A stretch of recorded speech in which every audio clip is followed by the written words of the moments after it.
자, 이제 개장을 또 준비합니다. 오늘도 변함없이 두 분과 함께하겠습니다. 코리아증권 리서치 이승석 대표, 트리플플러스 이승원 대표입니다. 안녕하십니까? 네, 안녕하십니까? 네, 뭐 큰 그림부터 잡아볼까요, 이승석 대표님?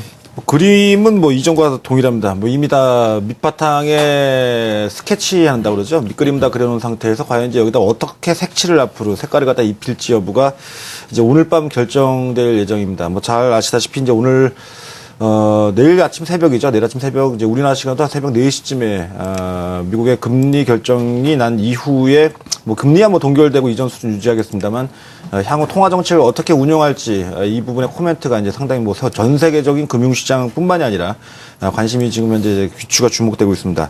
지구 반대편에 있는 나라의 뭐 정책, 통화 정책을 우리가 왜 관심 가져야 되냐 이렇게 또 물어보실 분들이 계시겠지만 이건 중요한 건 분명히 맞습니다. 전 세계 기축 통화 달러의 어떤 그 플로우, 그러니까 이 양을 그러니까 발행하는 양을 결정하는 내용이다 보니까 돈의 흐름에 있어가지고 결국은 앞으로 상당히 뭐 중요한 이슈가 분명히 맞습니다. 뭐 워낙 뭐 많은 얘기들을 앞선 시간에서 했기 때문에 뭐 지금 한국경제TV에 출연하는 그 전문가분들도 의견이 좀 엇갈리는 것 같습니다. 어떤 분들은 뭐 이미 다 반영이 됐다. 내일 만약에 이 얘기가 나와서 어떤 결과에 상관없이 시장은 다시 좀 반등을 할 것이다라고 보시는 분들도 계시고 또 시종일관 좀 비관적으로 보시면서 이 내용에 대해서 좀 부정적인 시각을 견지하시는 분들도 있는 것 같습니다. 뭐 우리 지금 현재 이 프로그램 내에서, 그러니까 지금 출발 증시 특급 내 패널 분들도 의견이 더 엇갈리고 있다 보니까 뭐 저도 제 의견을 좀 얘기 드리자면 뭐 이미 그 전부터 되겠다시피 제일 좋은 시나리오는 제가 볼 땐 그렇습니다. 저는 테이퍼링을 12월 달에 시행하지 않는 게 아니라 하는 게 더 제일 좋은 시나리오라고 현재 보고 있습니다. 그래서 하긴 하되, 그러니까 테이퍼링을 시행을 하되 그 규모가 이제 작은, 뭐, 최근에 뭐 미국에서는 또 신조어죠. 이것도 미니 테이퍼링. 규모 작은 우선 선제적인 내용 정도의 테이퍼링을 좀 시행하는 것이 증시에는 가장 좀 우호적인 환경이 조성될 가능성이 높지 않을까 현재 이렇게 보고 있습니다. 뭐 그렇게만 된다면은 뭐 미리 좀 증시가 좀 먼저 선반영돼서 하락한 부분에 있어가지고 되려 반발력을 높일 가능성이 높겠고, 테이퍼링을 12월 달에 시행하지 않는다고 하더라도 이건 끝난 문제가 아니기 때문에 그게 제가 볼 때 더 안 좋다고 생각합니다. 뭐 앞으로 또다시, 뭐, 내년도에도 우리는 또 언제 테이퍼링을 시행하냐 가지고서 매번 또 싸워야 되고, 그거 가지고 또 골머리를 알아야 되고, 증시는 좀 올라가려고 하다가 경제지표 좋아지면 또 테이퍼링 얘기 나와서 또 밀리게 되고, 수급상 악순환 구도 연결되고, 결국 또 외국인들도 움직이지 않는, 이런 부분이 계속 지속될 수뿐이 없다 보니까, 제일 좋은 시나리오는 제가 볼 때는, 미니 테이퍼링 정도의 뭐 작은 규모의 좀 선제적인 양적 완화 정책의 규모 축소가 오늘 밤에 좀 이 얘기가 나왔으면 하는 게 뭐 개인적인 바람입니다만, 현재로 봐서는 오늘 아침에 뭐 미국 쪽에서 본다면 제가 어저께 아침에 소비자 물가 지수에 대해서 미국의 오늘 소비자 물가 지수 발표될 예정인데 이게 중요합니다. 이렇게 말씀을 미리도 좀 드렸습니다. 근데 그러면서 이제 말씀드렸던 내용이 뭐 글쎄 예상치를 뛰어넘긴 좀 어렵지 않겠느냐 본다 이렇게 말씀드렸는데 예상치보다 낮게 소비자 물가 지수가 일단 발표가 됐습니다. 다만 이제 한 가지 이제 어제 뭐, 보셨겠으니까 알겠지만, 이제, 미국의, 재정 협상이 이제 타결을 보였죠.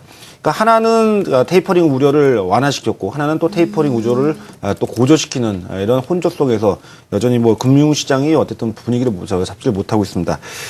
제가 보는 전망은 그렇습니다. 별로 큰 충격을 받지는 않을 걸로 현재 기대를 하고 있고 그렇게 예상하고 있습니다.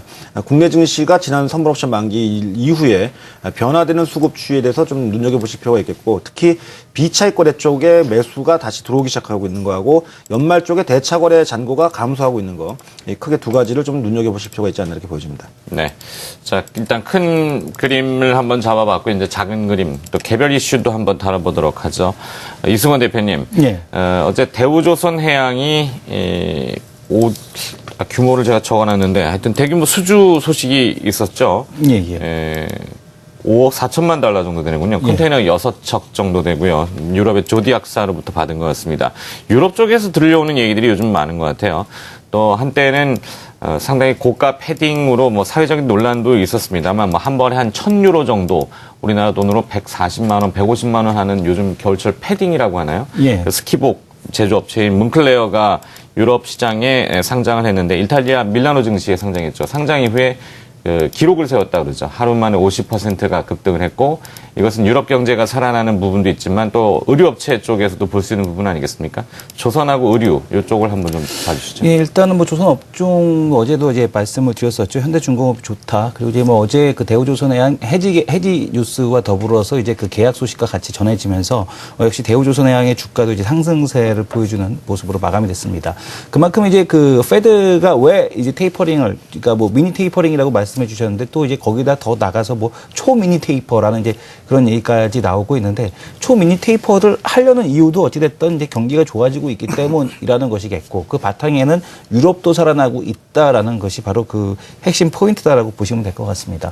그렇다면 이제 그 유럽 시장이 살아났을 때 조선 업종에 대한 그 주가 그 수주에 대한 증가는 나타날 수밖에 없을 것 같고요. 그렇다면은 이 조선 그 경기가 턴했을 때 가장 크게 이제 수혜를 받았던 업종이 이 조선주 계속해서 주목을 하셔야 될 것 같고 좀 더 세부적으로는 중고 성과가 오르고 있다라는 점 이것이 좀 핵심 포인트다라고 보셔야 될 것 같습니다. 그리고 이제 그 지금 어제 이제 몬클레어죠. 아마 그 학부모님들은 잘 알고 계실 텐데요. 지금 이제 등골 브레이커라는 이제 제품들이 있습니다. 몬클레어가 있고요. 또 하나가 이제 그 또 다른 제품이 있는데 이런 그 몬클레어 같은 경우가 IPO에 성공을 했는데 국내에서도 지금 보게 되면 그 의류주들에 대한 흐름들이 상당히 좋습니다. 한세실업 같은 경우도 상당히 양호하고요. 그 한세실업 같은 경우도 자라와 또 관련이 되어 있고요. 또 지금 보시게 되면은 뭐 LG 패션이라든가 한섬이라든가 주가에 대한 흐름들은 지금 다 양호한 형태에 대한 모습들을 보여주고 있습니다. 특히 뭐 영업무역도 역시 마찬가지인데요. 이런 기업들에 대한 주가가 이제 최근에 주가에 대한 반등세에 대한 흐름이 계속해서 이어지고 있다라는 점은 앞으로에 대한 경기 회복에 대한 쪽을 좀 의미하고 있다라고 보셔야 될 것 같고 또 이제 그 계절적으로 이 겨울철에 또 이런 그 관련주들에 대한 흐름들이 양호하기 때문에 여전히 관심을 가져도 될 업종으로 보여집니다. 네. 자, 이승석 대표님 오늘 개장 전에 관심 기업은 어디에 보고 계십니까? 그, 전일도 뭐 중소기업들 주가 움직임이 상당히 안 좋으면서 신저가 속출하는 기업들 늘었다 뭐 이렇게 얘기하는데 무조건적으로 이쪽을 외면할 이유는 없다고 보여집니다. 실적이 좋고 밸류에이션이 좋고 앞으로의 성장성 기대가 되는 종목을 오늘 하나 선정해 봤습니다. 이 종목도 주가가 고점 2만 원에서 14,000원까지 많이 밀린 종목입니다. 다우 기술을 오늘 선정해 봤습니다. 네. 이승원 대표의 관심 기업은 뭡니까? 예, 지금 NC소프트인데요. NC소프트 같은 경우는 뭐 영업이익이 한 1,500억 정도, 근데 시가총액이 5조 정도를 지금 나오고 있습니다. 뭐 지금 비싸다 안 비싸다 그 논란에 대한 쪽이 아니라 블레이드 앤 소울이 앞으로 영업이익에서 미치는 영향이 어마어마할 가능성에 대한 쪽이 높다. 전체 영업이익을 훨씬 더 많이 능가할 가능성이 높습니다. 그래서 앞자리 3자리로 바뀔 가능성에 대한 쪽을 좀 기대하셔도 될 것 같습니다. 네. 이승석 대표는 개별 기업인 다우기술을 오늘 관심 기업으로 주셨고요. 이승원 대표는 NC소프트를 주셨습니다. 개장 후에 시장 다시 접근해 보도록 하겠습니다.